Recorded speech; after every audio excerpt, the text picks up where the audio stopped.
Amis internautes, n'oubliez pas de liker, de vous abonner et de cliquer sur la note de notification pour ne rien rater. Élection générale, financement de la campagne des LD. Yaïché Adjavon, ça a mal tourné. Le démocrate s'est résolu à aller faire tranquillement son bilan de santé.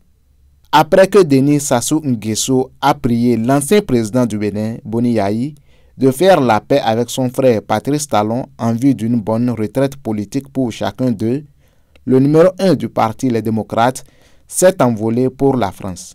Objectif, discuter de vive voix avec la première fortune de l'opposition au régime de la rupture.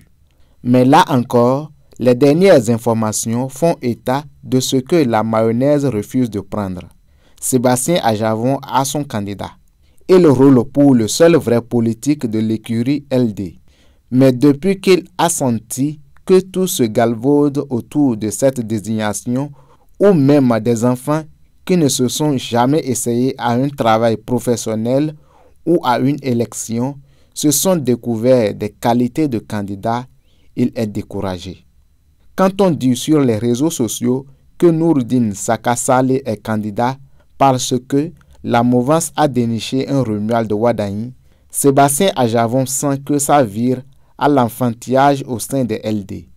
C'est pourquoi, tirant leçon du passé et se retrouvant proche de la même ère culturelle que son jeune frère Wardani, la seule fortune valable de l'opposition ne compte plus gaspiller son argent.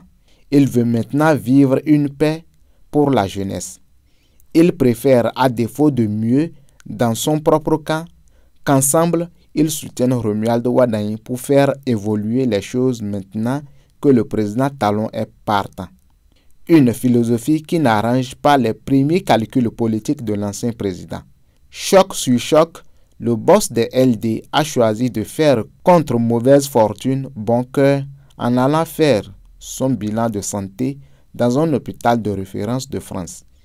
Une démarche que ses compatriotes vont certainement lui opposer à son retour au pays. Car, après 10 années à la tête du pays, il n'avait pas pu rêver à doter le Bénin d'un hôpital au standard du type chic que son successeur vient d'inaugurer pour le pays. À suivre. Aboubakar Takou.